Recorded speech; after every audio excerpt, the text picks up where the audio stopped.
नमस्कार, मैं विकास रोहरा, रोशनी न्यूज़ में आप सभी का स्वागत करता हूं। आज हम बात कर रहे हैं झूलेलाल मंगलम और सिंधी सेंटर पंचायत के बारे में। बात इसलिए कर रहे हैं क्योंकि हमने झूलेलाल मंगलम और झूलेलाल सेवा समिति के बारे में हमने संविधान की कॉपी के लिए हमने हरीश भागवानी जी को कॉल किया था। 18 तारीख को हमने कॉल किया था, 18 अप्रैल को हरीश भागवानी को, और हमने कहा कि हरीश भागवानी जी हमें झूलेलाल सेवा समिति का नियमावली संविधान की कॉपी चाहिए और सेंटर पंचायत की नियमावली और संविधान की कॉपी चाहिए। तो उन्होंने कहा कि आप झूलेलाल मंगलम आ जाइए, मैं रहूं या ना रहूं, वहां पे एक व्यक्ति आपको मिलेंगे, आप उन्हें कागज पावती दे सकते हैं अपनी, और आपको जल्द ही उसका जवाब भी मिलेगा।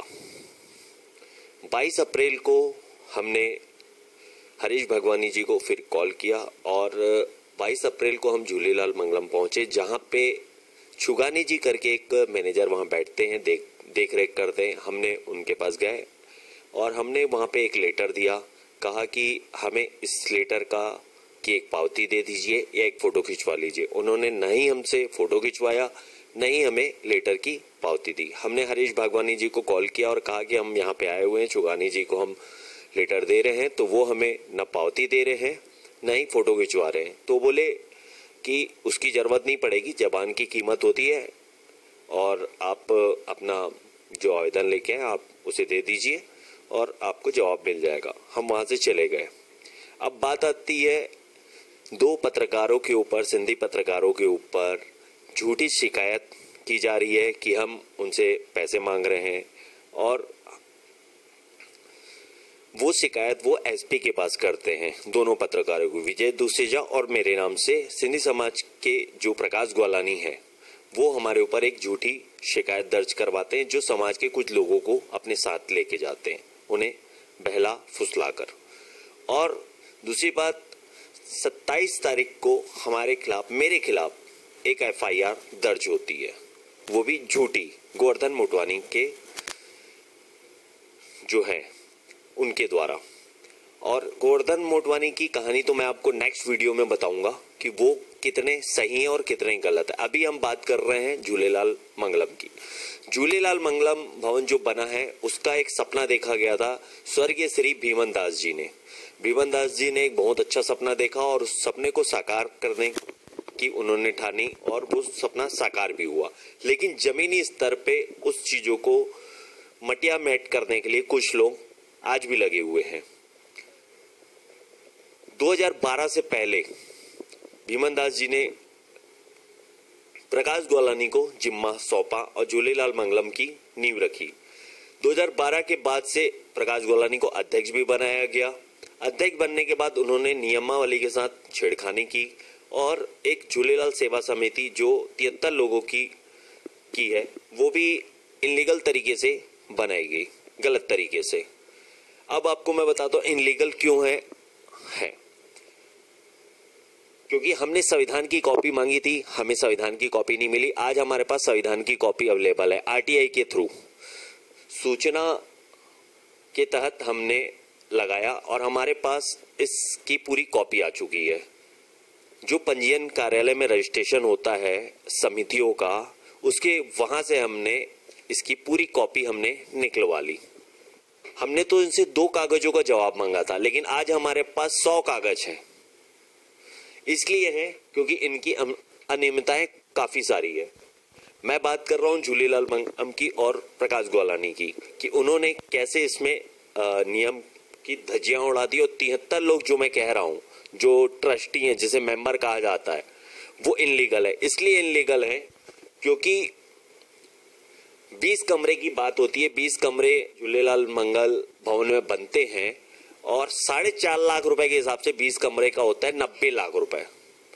90 लाख रुपए समाज के 20 लोग देना चाहते हैं, उसे नहीं लिया जा रहा है। क्यों नहीं लिया जा रहा है? इसलिए नहीं लिया जा रहा है कि कहीं न कहीं वो लोग आपसे हिसाब मांगेंगे, वो लोग हिसाब मांगेंगे कि झूलेलाल मंगलम का पूरा हिसाब दो, और वो आपके हर चीज में दखल अंदाजी करेंगे। वो कदापि नहीं चाहेंगे ये लोग कि उनको जोड़े, और इन्होंने जोड़ा भी नहीं। ये सिर्फ 73 लोगों से पैसा लेके या नहीं लेके दूसरे लोगों को नहीं जोड़ना चाहते। मैं मुद्दे की बात आपको बताना चाहता हूँ। 4.5 लाख रुपए एक रूम का होता है। 20 रूम बनने वाले हैं या बन गए हैं, ठीक है, जो ये बात करते हैं। 90 लाख रुपए होता है, ठीक है। इन्होंने 90 लाख रुपए ठुकरा दिया। इसलिए ठुकरा दिया क्योंकि ये बाहर के समाज के बाकी लोगों को इस समिति का मेंबर नहीं बनाने देना चाहते। इसलिए नहीं देना चाहते क्योंकि इनकी पूरी पोल खुल जाएगी। पोल तो वैसे ही खुल गई है क्योंकि हमने आरटीआई लगा दिया। आरटीआई के माध्यम से हमारे पास पूरी जानकारी आ चुकी है कि इन्होंने कितनी अनियमितताएं की हैं, समाज को कितने धोखे में रखा हुआ है इन्होंने। और मैं आपको बता दूं, 30 करोड़ रुपए का घपला है झूलेलाल मंगलम में, 30 करोड़ का। ये कहते हैं, व्हाट्सएप पे मैसेज चला रहे हैं कि झूलेलाल मंगलम और आपका झूलेलाल सेवा समिति किसी से भी झूलेलाल भवन बनने के बाद पैसा नहीं लिया गया। अरे आपने ठीक है, आपने पैसा अभी नहीं लिया है, लेकिन भवन बनने से पहले तो आपने सबसे पैसा लिया है, दान में लिया है, सहयोग राशि ली है आपने। पूरा समाज पूछता है आपसे, पूरा बिलासपुर नहीं, पूरा छत्तीसगढ़ सिंधी समाज आपसे पूछता है कि, और जो पत्रकार आपसे सवाल पूछ रहे हैं उन्हीं के खिलाफ आप झूठी एफआईआर दर्ज करवा रहे हैं, थाने में जाके झूठी शिकायत दर्ज करवा रहे हैं आप एसपी के पास जाके। मैं बात कर रहा हूं इस चीज की कि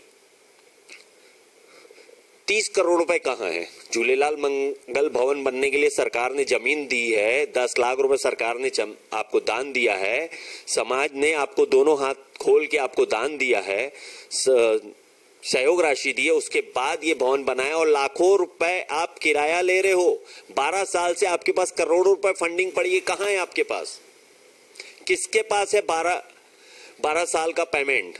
12 साल से जो ले रहे हैं लाखों रुपए किराया, वो पैसा कहां है, किसके पास है, और किसके पास ब्याज में चल रहा है? किस व्यक्ति के पास करोड़ों रुपए ब्याज में चल रहा है, और क्यों चल रहा है, और किसने दिया ब्याज में? क्यों नहीं सार्वजनिक किया जा रहा है पूरे झूलेलाल मंगल भवन का हिसाब? सार्वजनिक करो। पूरा समाज पूछ रहा है आपसे कि आप झूलेलाल मंगलम भवन का, झूलेलाल सेवा समिति का समाज का जो पैसा है उसे सार्वजनिक क्यों नहीं कर रहे हो? मैं आपको एक और पॉइंट बताना चाहता हूं। संविधान के हिसाब से, ये जो संविधान की कॉपी है, इस संविधान की कॉपी के हिसाब से 11,000 रुपए से ज्यादा जो भी व्यक्ति देगा वो आजीवन सदस्य है। तो उस हिसाब से तो लगभग 200-500 लोग आजीवन सदस्य होने चाहिए। 73 लोग क्यों हैं?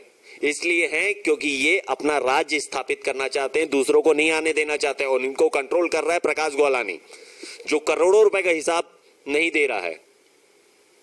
पूछता है पूरा बिलासपुर, पूछता है पूरा सिंधी समाज आपसे, पूरे छत्तीसगढ़ समाज पूछता है। जिस हिसाब से आप बता रहे हो कि इतना बड़ा भवन बना है, आपको भवन की जिम्मेदारी दी गई, आपने भवन बनाया, अच्छा बनाया, लेकिन उसमें आपने कहा है, संविधान में आपने क्या है, सिंधी समाज के सामाजिक विकास हेतु कार्य करना, कहाँ कार्य हो रहा है? देश विदेश की खबरों को देखने के लिए हमारे चैनल रोशनी न्यूज़ को सब्सक्राइब कीजिए और बेल आइकन दबाना ना भूलिएगा।